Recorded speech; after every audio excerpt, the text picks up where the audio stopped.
ਆਉਣ ਦੇ ਵਿੱਚ ਸਹਿਯੋਗ ਕਰਦੇ ਨੇ। ਖਾਲਸਾ ਇੰਸ਼ੋਰੈਂਸ ਏਜੰਸੀ ਜਿਨ੍ਹਾਂ ਦੇ ਕੋਲੋਂ ਤੁਸੀਂ ਹਰ ਇੱਕ ਤਰੀਕੇ ਦੇ ਇੰਸ਼ੋਰੈਂਸ ਕਰਵਾ ਸਕਦੇ ਹੋ। ਇੰਸ਼ੋਰੈਂਸ ਬਾਰੇ ਪਤਾ ਕਰਨ ਲਈ ਕਾਲ ਕਰ ਸਕਦੇ ਹੋ 408 272 2500। ਯੂਐਸ ਇਮੀਗ੍ਰੇਸ਼ਨ ਦਾ ਹੋਵੇ ਕਿਸੇ ਵੀ ਤਰੀਕੇ ਦਾ ਕੰਮ, ਕਾਲ ਅਟਰਨੀ ਜੇਟਰ ਕੀਣਾ 415 909 0503। ਬੀਸਲਾ ਪਰਿਵਾਰ ਫਰੈਜ਼ਨੋ, ਇਹਨਾਂ ਸਾਰਿਆਂ ਦਾ ਧੰਨਵਾਦ। ਜੇਕਰ ਤੁਸੀਂ ਜਾਂ ਕੋਈ ਹੋਰ ਕਾਰੋਬਾਰ ਵੀ ਇਸ ਪ੍ਰੋਗਰਾਮ ਨੂੰ ਸਪਾਂਸਰ ਕਰਨਾ ਚਾਹੁੰਦੇ ਹੋ, ਸੰਪਰਕ ਕਰ ਸਕਦੇ ਹੋ ਨੰਬਰ 408 722 7698 ਦੇ ਉੱਤੇ। ਗੱਲਬਾਤ ਦੀ ਸ਼ੁਰੂਆਤ ਕਰਦੇ ਹਾਂ। ਇੱਕ ਮਾੜੀ ਖਬਰ ਆ ਰਹੀ ਆ, ਕੈਨੇਡਾ ਦੇ ਵਿੱਚ ਅੰਤਰਰਾਸ਼ਟਰੀ ਜਿਹੜੇ ਵਿਦਿਆਰਥੀ ਆ ਉਹਨਾਂ ਦੀਆਂ ਮੌਤਾਂ ਦਾ ਸਿਲਸਿਲਾ ਨਹੀਂ ਰੁਕ ਰਿਹਾ। ਪੰਜਾਬ ਤੋਂ ਮੋਗੇ ਜ਼ਿਲ੍ਹੇ ਦੇ ਕਾਲੀਏਵਾਲਾ ਪਿੰਡ ਦੀ ਅੰਤਰਰਾਸ਼ਟਰੀ ਵਿਦਿਆਰਥਣ ਅਰਸ਼ਵੀਰ ਕੌਰ ਇੱਕ ਬਿਮਾਰੀ ਦੇ ਚੱਲਦਿਆਂ ਬਰੈਂਪਟਨ ਵਿੱਚ ਕਹਿੰਦੇ ਉਸ ਦਾ ਦੇਹਾਂਤ ਹੋ ਗਿਆ ਆ। ਬਹੁਤ ਸਾਰੇ ਮਸਲੇ ਨੌਜਵਾਨਾਂ ਦੀ ਮੌਤ ਦੇ ਨਾਲ ਜੁੜੇ ਹੋਏ ਸਾਹਮਣੇ ਆ ਰਹੇ ਆ। ਹਰ ਇੱਕ ਦੀ ਆਪੋ ਆਪਣੀ ਵੱਖ-ਵੱਖ ਰਾਏ ਆ, ਪਰ ਇਸ ਮਾਮਲੇ ਵਿੱਚ ਇਹ ਬਿਮਾਰ ਦੱਸੀ ਜਾਂਦੀ ਸੀ। ਹਾਲ ਦੀ ਘੜੀ ਇਸ ਤੋਂ ਵੱਧ ਕੋਈ ਬਿਮਾਰੀ ਕਿਹੜੀ ਸੀ, ਕਿੱਦਾਂ ਸੀ, ਉਸ ਦੇ ਬਾਰੇ ਨਹੀਂ ਦੱਸਿਆ ਗਿਆ ਹੈਗਾ। ਪਰ ਬੜੀ ਮੰਦਭਾਗੀ ਗੱਲ ਆ, ਬੱਚਿਆਂ ਨੂੰ, ਨੌਜਵਾਨਾਂ ਨੂੰ ਮਾਪੇ ਕੋਈ ਔਖੇ ਹੋ ਕੇ, ਕੋਈ ਸੌਖੇ ਹੋ ਕੇ, ਪਰ ਦਿਲ ਤਾਂ ਹਰ ਇੱਕ ਦਾ ਟੁੱਟਦਾ ਵੀ ਇੰਨੀ ਦੂਰ ਜਿਹੜਾ ਉਹ ਘੱਲਦੇ ਆ ਅਤੇ ਉੱਥੇ ਜਾ ਕੇ ਜਦ ਇਹ ਵਾਪਰਦਾ ਆ ਤਾਂ ਉਹਨਾਂ ਦੇ ਵਿੱਚ ਜਿਹੜਾ ਆ ਦਿਲ ਬਹੁਤ ਬੁਰੀ ਤਰ੍ਹਾਂ ਟੁੱਟ ਜਾਂਦਾ ਆ। ਪੂਰੇ ਪਿੰਡ ਦੇ ਵਿੱਚ, ਪੂਰੇ ਮੁਹੱਲੇ ਦੇ ਵਿੱਚ ਇਸ ਟਾਈਮ ਕਹਿੰਦੇ ਸੋਗ ਦੀ ਲਹਿਰ ਚੱਲ ਰਹੀ ਆ। ਰੁੱਖ ਕਰਦੇ ਹਾਂ ਹੁਣ ਕੈਨੇਡਾ ਦੇ ਵਿੱਚ ਫੈਡਰਲ ਬਜਟ ਆ ਉਸ ਨੂੰ ਲੈ ਕੇ।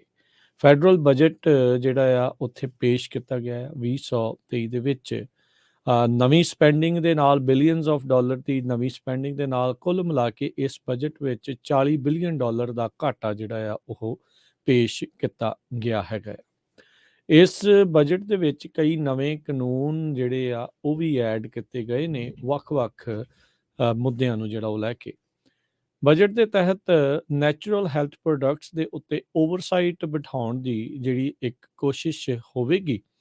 ਫੂਡ ਅਤੇ ਡਰੱਗ ਐਕਟ ਦੇ ਤਹਿਤ ਸਰਕਾਰ ਇਹ ਸੋਚ ਰਹੀ ਆ ਵੀ ਉਹਦੀਆਂ ਪਾਵਰਸ ਆ, ਉਹਦੀਆਂ ਤਾਕਤਾਂ ਉਸ ਨੂੰ ਵਧਾਇਆ ਜਾਵੇ, ਜਿਸ ਦੇ ਵਿੱਚ ਉਹਨਾਂ ਕੈਨੇਡੀਅਨਸ ਨੂੰ ਕਹਿੰਦੇ ਵੀ ਪ੍ਰੋਟੈਕਟ ਕਰਨ ਦੀ ਕੋਸ਼ਿਸ਼ ਆ ਜਿਹੜੇ ਅਨਸੇਫ ਡਰੱਗ ਐਕਟ ਦੇ ਤਹਿਤ ਵਨੇਸਾ ਲਾ ਜਿਸ ਨੂੰ ਆਖਿਆ ਜਾਂਦਾ ਆ, ਉਹ ਰੈਗੂਲੇਟ ਕਰੇ ਨੈਚੁਰਲ ਹੈਲਥ ਪ੍ਰੋਡਕਟ।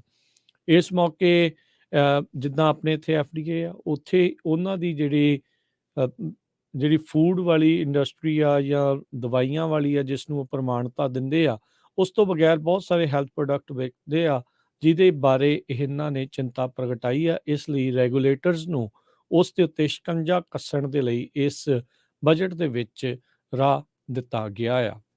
ਨਾਲ ਹੀ ਗਿਗ ਵਰਕਰਸ ਨੂੰ ਹੋਰ ਪ੍ਰੋਟੈਕਸ਼ਨਸ ਦੇਣ ਦੀ ਵੀ ਇਸ ਦੇ ਵਿੱਚ ਸਿਫਾਰਿਸ਼ ਰੱਖੀ ਗਈ ਆ। ਕੈਨੇਡਾ ਦੇ ਲੇਬਰ ਕੋਡ ਦੇ ਵਿੱਚ ਕਹਿੰਦੇ ਆ ਤਬਦੀਲੀਆਂ ਆਉਣਗੀਆਂ ਜਿਸ ਨਾਲ ਜੌਬ ਪ੍ਰੋਟੈਕਸ਼ਨਸ ਆ ਉਹਨਾਂ ਨੂੰ ਹੋਰ ਬਿਹਤਰ ਬਣਾਇਆ ਜਾਊਗਾ ਅਤੇ ਫੈਡਰਲੀ ਰੈਗੂਲੇਟਡ ਗਿਗ ਵਰਕਰਸ ਖਾਸ ਕਰਕੇ ਉਹਨਾਂ ਨੂੰ ਕਹਿ ਸਕਦੇ ਹਾਂ ਵੀ ਹੋਰ ਹੱਕ ਮਿਲਣਗੇ। ਗਿਗ ਇਕੋਨਮੀ ਦਾ ਮੁੱਦਾ ਅਮਰੀਕਾ ਵਿੱਚ ਵੀ ਲਗਾਤਾਰ ਪਿਛਲੇ ਕਈ ਸਮੇਂ ਤੋਂ ਭਖਦਾ ਆ ਰਿਹਾ ਆ ਅਤੇ ਕੈਨੇਡਾ ਵਿੱਚ ਵੀ ਇਹੀ ਸਮੱਸਿਆ ਆ, ਜਿੱਥੇ ਜਿਹੜੇ ਗਿਗ ਵਰਕਰਸ ਆ ਉਹਨਾਂ ਨੂੰ ਇੰਪਲੋਈ ਨਾ ਸ਼ੋਅ ਕਰਕੇ ਬਹੁਤ ਸਾਰੇ ਜਿਹੜੇ ਕਹਿ ਲਓ ਵੀ ਫਰਜ਼ਾਂ ਤੋਂ ਇੰਪਲੋਇਰ ਜਿਹੜਾ ਆ ਉਹ ਲਾਂਭੇ ਹੋ ਜਾਂਦਾ ਆ। ਸੋ ਇੱਥੇ ਵੀ ਇੰਪਲੋਈ ਮਿਸ ਕਲਾਸੀਫਿਕੇਸ਼ਨ ਦਾ ਮੁੱਦਾ ਚੱਲ ਰਿਹਾ ਆ। ਸੋ 2021 ਦੇ ਵਿੱਚ ਇੱਕ ਚੇਂਜ ਲਿਆਂਦਾ ਗਿਆ ਸੀਗਾ ਮਿਸ ਕਲਾਸੀਫਿਕੇਸ਼ਨ ਦੀ ਇੰਪਲੋਈਜ਼ ਨੂੰ ਲੈ ਕੇ ਪ੍ਰਾਈਵੇਟ ਖੇਤਰ ਦੇ ਵਿੱਚ। ਉਸ ਨੂੰ ਇਹ ਹੋਰ ਮਜ਼ਬੂਤ ਕਰਨ ਬਾਰੇ ਸੋਚ ਰਹੇ ਆ ਤਾਂ ਜੋ ਜਿਹੜੇ ਐਜ਼ ਏ ਗਿਗ ਵਰਕਰ ਕੰਮ ਕਰ ਰਹੇ ਆ ਉਹਨਾਂ ਦੀ ਨੌਕਰੀ, ਉਹਨਾਂ ਦੇ ਜਿਹੜੇ ਹੱਕ ਆ ਉਹ ਹੋਰ ਜ਼ਿਆਦਾ ਬਿਹਤਰ ਬਣ ਸਕਣ।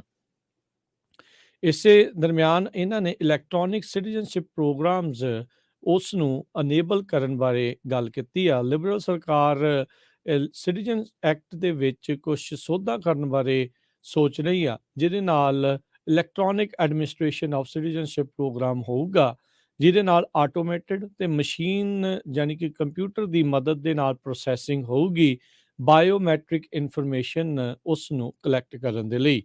ਬਜਟ ਕਹਿੰਦਾ ਆ ਵੀ ਇਹ ਇੱਕ ਸੁਰੱਖਿਅਤ, ਐਫੀਸ਼ੀਐਂਟ ਅਤੇ ਇੱਕ ਤੇਜ਼ ਜਿਹੜੀ ਪ੍ਰਕਿਰਿਆ ਹੋਊਗੀ ਸਿਟੀਜ਼ਨਸ਼ਿਪ ਐਪਲੀਕੇਸ਼ਨ ਦੀ ਪ੍ਰੋਸੈਸਿੰਗ ਨੂੰ ਕਰਨ ਦੇ ਲਈ।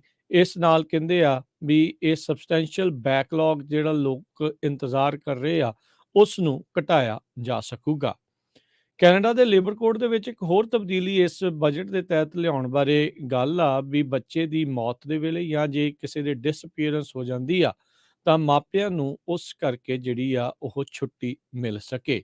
ਹਾਲ ਦੀ ਘੜੀ ਇਸ ਮਾਮਲੇ ਵਿੱਚ ਕੋਈ ਵੀ ਛੁੱਟੀ ਦਾ ਸਾਧਨ ਉਪਲਬਧ ਨਹੀਂ ਹੈਗਾ ਆ। ਕਿਉਂਕਿ ਐਨਡੀਪੀ ਦੇ ਨਾਲ ਮਿਲ ਕੇ ਇਸ ਟਾਈਮ ਮਾਈਨੋਰਿਟੀ ਦੀ ਜਿਹੜੀ ਸਰਕਾਰ ਆ, ਲਿਬਰਲ ਸਰਕਾਰ ਚੱਲ ਰਹੀ ਆ, ਤੇ ਇਹਨਾਂ ਨੂੰ ਐਨਡੀਪੀ ਦੇ ਬਹੁਤ ਸਾਰੇ ਜਿਹੜੇ ਪ੍ਰੋਗਰਾਮਸ ਆ ਉਹਨਾਂ ਨੂੰ ਵੀ ਮੰਨਣਾ ਪੈ ਰਿਹਾ ਹੈਗਾ ਆ। ਲਿਬਰਲਸ ਕਹਿ ਰਹੇ ਆ ਵੀ ਅਸੀਂ ਆਪਣੇ ਉਹਨਾਂ ਵਾਅਦਿਆਂ ਨੂੰ ਫੋਲੋ ਥਰੂ ਕਰ ਰਹੇ ਆ ਜਿਹੜੇ ਐਨਡੀਪੀ ਦੇ ਨਾਲ ਮਿਲ ਕੇ ਇਹ ਸਰਕਾਰ ਬਣਾਈ ਆ। ਇਸ ਦੇ ਤਹਿਤ ਡੈਂਟਲ ਕੇਅਰ ਦੇ ਵਿੱਚ $13 ਬਿਲੀਅਨ ਹੋਰ ਐਡ ਕੀਤੇ ਗਏ ਆ ਤਾਂ ਜੋ ਕੈਨੇਡੀਅਨਸ ਆ ਉਹਨਾਂ ਨੂੰ ਡੈਂਟਲ ਕੇਅਰ ਪਲਾਨ ਜਿਹੜਾ ਆ ਐਡ ਹੋਵੇ। ਜਿਹੜੇ ਵੀ ਪਰਿਵਾਰ ਦੀ ਇਨਕਮ $90,000 ਤੋਂ ਘੱਟ ਆ, ਅਨਇੰਸ਼ੋਰਡ ਕੈਨੇਡੀਅਨਸ ਨੂੰ ਡੈਂਟਲ ਕਵਰੇਜ ਦੇਣ ਬਾਰੇ ਗੱਲ ਆ। ਜੀਐਸਟੀ ਦੇ ਉੱਤੇ ਰਿਬੇਟ ਫੈਡਰਲ ਸਰਕਾਰ ਇਹ ਉਮੀਦ ਕਰ ਰਹੀ ਆ ਵੀ ਉਹ $2.5 ਬਿਲੀਅਨ ਇਸ ਸਾਲ ਖਰਚੇਗੀ ਅਫੋਰਡੇਬਿਲਟੀ ਮੈਜਰ ਦੇ ਲਈ ਵੀ ਗ੍ਰੋਸਰੀ ਸਟੋਰ ਰੀਬੇਟ ਆ, ਇਹ ਵਨ ਟਾਈਮ ਪੇਮੈਂਟਸ ਆ ਉਹ ਲੋਕਾਂ ਨੂੰ ਦਿੱਤੀ ਜਾਵੇ। ਮਿਸਿੰਗ ਤੇ ਮਰਡਰਡ ਜਿਹੜੇ ਇੰਡੀਜੀਨੀਅਸ ਵੂਮਨ ਤੇ ਗਰਲਸ ਆ, ਮੂਲ ਨਿਵਾਸੀ ਜਿਹੜੀਆਂ ਔਰਤਾਂ ਤੇ ਕੁੜੀਆਂ ਜਿਹੜੀਆਂ ਲਾਪਤਾ ਨੇ ਜਾਂ ਜਿਨ੍ਹਾਂ ਦੇ ਕਤਲ ਹੋਏ ਆ, ਉਸ ਮਾਮਲੇ ਵਿੱਚ ਲਿਬਰਲ ਸਰਕਾਰ ਹੁਣ $2.5 ਮਿਲੀਅਨ ਅਗਲੇ 5 ਸਾਲਾਂ ਦੇ ਵਿੱਚ ਖਰਚੇਗੀ 2023-2024 ਦੇ ਦਰਮਿਆਨ, ਤਾਂ ਜੋ ਉਹ ਟੇਬਲ ਬਣਾਇਆ ਜਾ ਸਕੇ ਇਹਨਾਂ ਜਿਹੜੀਆਂ ਗਵਾਚੀਆਂ ਕੁੜੀਆਂ ਜਾਂ ਮਾਰੇ ਗਏ ਜਿਹੜੇ ਮੂਲ ਨਿਵਾਸੀ ਆ ਉਹਨਾਂ ਨੂੰ ਲੈ ਕੇ।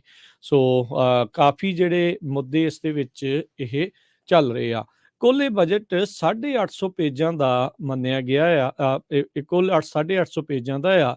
ਇਸ ਦੇ ਉੱਤੇ ਹਾਊਸ ਆਫ ਕਾਮਨ ਦੇ ਸਪੀਕਰ ਜੌਫ ਰੀਗਨ ਉਹਨਾਂ ਨੇ ਕਿਹਾ ਆ ਵੀ ਭਾਈ ਇਹ ਇੰਨਾ ਵੱਡਾ ਬਜਟ ਆ, ਇਸ ਨੂੰ ਅਸੀਂ ਕੁਝ ਹਿੱਸਿਆਂ ਦੇ ਵਿੱਚ ਵੰਡ ਕੇ ਇਸ ਦੇ ਉੱਤੇ ਵੱਖਰੀ ਵੋਟ ਕਰਵਾਈ ਜਾਊਗੀ। ਵਿਰੋਧੀ ਧਿਰ ਦਾ ਮੰਨਣਾ ਆ ਵੀ ਇਹ ਓਮਨੀਬਸ ਬਿੱਲ ਤੋਂ ਵੀ ਵੱਡਾ ਨਜ਼ਰ ਆ ਰਿਹਾ ਆ ਬਿੱਲ, ਜਿਸ ਦੇ ਤਹਿਤ ਇਹ ਕਈ ਜਿਹੜੀਆਂ ਸੋਧਾਂ ਆ, ਕਈ ਜਿਹੜੇ ਲਾਅ ਆ ਉਹ ਇਸ ਦੇ ਵਿੱਚ ਇੱਕੋ ਹੀ ਵੋਟ ਦੇ ਨਾਲ ਪਾਸ ਕਰਵਾਉਣਾ ਚਾਹੁੰਦੇ ਆ। ਸਪੀਕਰ ਜੈਫ ਰੀਗਨ ਇਹ ਮੰਨਦੇ ਆ ਵੀ ਹੁਣ ਆਪਾਂ ਇਸ ਬਿੱਲ ਨੂੰ ਕੁਝ ਹਿੱਸਿਆਂ ਦੇ ਵਿੱਚ ਵੰਡ ਕੇ ਹੀ ਪਾਸ ਕਰਵਾਇਆ ਜਾਵੇਗਾ। ਪਿਛਲੇ ਸਾਲ ਸਰਕਾਰ ਨੇ ਜਿਹੜੇ ਹਾਊਸ ਆਫ ਕਾਮਨਸ ਦੇ ਰੂਲ ਉਹਦੇ ਵਿੱਚ ਤਬਦੀਲੀ ਕੀਤੀ ਸੀ, ਸੋਧਾਂ ਕੀਤੀਆਂ ਸੀ, ਜਿਸ ਨਾਲ ਸਪੀਕਰ ਦੇ ਕੋਲ ਇਹ ਤਾਕਤ ਆਈ ਸੀ ਕੋਈ ਵੀ ਓਮਨੀਬਸ ਬਿੱਲ ਆ ਉਸ ਨੂੰ ਉਹ ਹਿੱਸਿਆਂ ਦੇ ਵਿੱਚ ਵੰਡ ਕੇ ਵੋਟ ਕਰਵਾ ਸਕਣ। ਸੋ ਕਹਿੰਦੇ ਵੀ ਸਪੀਕਰ ਰੀਗਨ ਆ ਉਹਨਾਂ ਨੇ ਹੁਣ ਆਪਣਾ ਇਹ ਕਦਮ ਅੱਗੇ ਜਿਹੜਾ ਉਹ ਚੁੱਕਿਆ ਆ। ਇਸ ਬਿੱਲ ਨੂੰ ਹਿੱਸਿਆਂ 'ਚ ਪਾਸ ਕਰਵਾਉਣ ਦੀ ਮੰਗ ਸਭ ਤੋਂ ਪਹਿਲਾਂ ਐਨਡੀਪੀ ਦੇ ਦੁਆਰਾ ਕੀਤੀ ਗਈ ਸੀਗੀ। ਅਗਲੀ ਜੀ ਗੱਲ ਕਰਦੇ ਜਾਈਏ, ਜਿਹੜਾ ਮੌਸਮ ਦੇ ਵਿੱਚ ਤਬਦੀਲੀ ਕੈਨੇਡਾ ਦੇ ਵਿੱਚ ਦੇਖੀ ਜਾਊਗੀ, ਖਾਸ ਕਰਕੇ ਕਹਿੰਦੇ ਸਦਰਨ ontario ਦੇ ਇਲਾਕਿਆਂ ਦੇ ਵਿੱਚ ਇੱਕੋ ਦਮ ਕਾਫੀ ਟੈਂਪਰੇਚਰ ਡਿੱਗੇਗਾ। ਆਰਟਿਕ ਕੋਲਡ ਫਰੰਟ ਦੇ ਨਾਲ ਭਾਰੀ ਬਰਫ਼ਬਾਰੀ ਤੇ ਤੇਜ਼ ਤੇ ਠੰਡੀਆਂ ਹਵਾਵਾਂ ਜਿਹੜੀਆਂ ਆ ਉਹ ਦੱਸੀਆਂ ਗਈਆਂ ਆ ontario ਦੇ ਇਲਾਕਿਆਂ ਦੇ ਵਿੱਚ। ਮੀਟਰੀਓਲੋਜਿਸਟ ਐਂਥਨੀ ਫਾਰਨੈਲ ਉਹਨਾਂ ਨੇ ਕਿਹਾ ਆ ਵੀ ਸੀਜ਼ਨ ਅਚਾਨਕ ਜਿਹੜੇ ਪਿਛਲੇ ਲੰਘ ਚੁੱਕੇ ਆ ਉਹਦਾ ਤੁਹਾਨੂੰ ਹੁਣ ਯਾਦ ਜਿਹੜੀ ਉਹ ਦਿਵਾਊਗਾ। ਇਸ ਕਰਕੇ ਇਹ ਦੱਸਿਆ ਜਾ ਸਕਦਾ ਹੈ ਵੀ ਬਹੁਤ ਥਾਵਾਂ ਦੇ ਉੱਤੇ ਜਿਹੜੇ ਆਉਣ ਜਾਣ ਦੇ ਸਾਧਨਾਂ ਵਿੱਚ ਵੀ ਫਰਕ ਪਵੇਗਾ।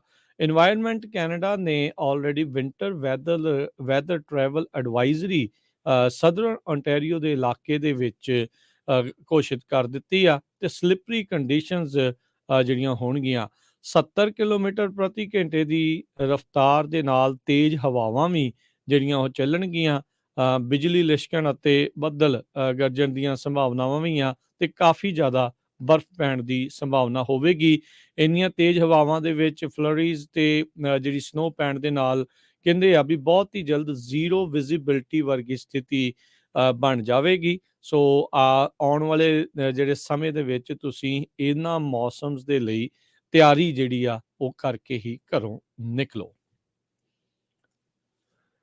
ਅਗਲੀ ਗੱਲ ਕਰਦੇ ਜਾਈਏ ਕੁਬੈਕ ਤੋਂ ਜਿਹੜੀ ਉਹ ਆ ਰਹੀ ਆ, ਉੱਥੇ ਦੀ ਸੂਬੇ ਦੀ ਜਿਹੜੀ ਪੁਲਿਸ ਆ, ਹੈਲਜ਼ ਐਂਜਲ ਜਿਹੜਾ ਗਰੁੱਪ ਆ, ਉਹਨਾਂ ਦੇ ਉਲਟ ਸਰਚ ਵਾਰੰਟਸ ਆ ਉਹ ਐਗਜ਼ੀਕਿਊਟ ਕਰ ਰਹੀ ਆ।